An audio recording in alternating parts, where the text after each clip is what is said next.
In this video, I'm going to show you how you can easily disable direct messages on Instagram. Be sure to watch the video to the very end so you don't make any mistakes, and of course do not forget to like this video and subscribe to my channel. Thanks guys. So let's get started, and first off, open up Instagram app. After that, go to your profile. Then go to menu and select settings and privacy.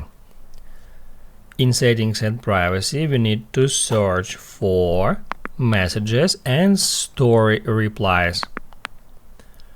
Then tap at message controls, and that's where we can configure who can send us a message. Let's say we can get into your followers on Instagram, and that's where we can turn off getting messages from our followers on Instagram simply by choosing don't receive requests.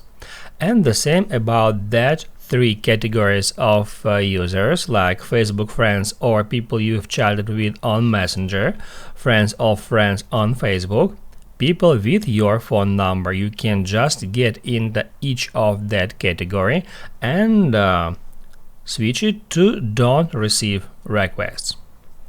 That's how you can easily disable DMs on Instagram.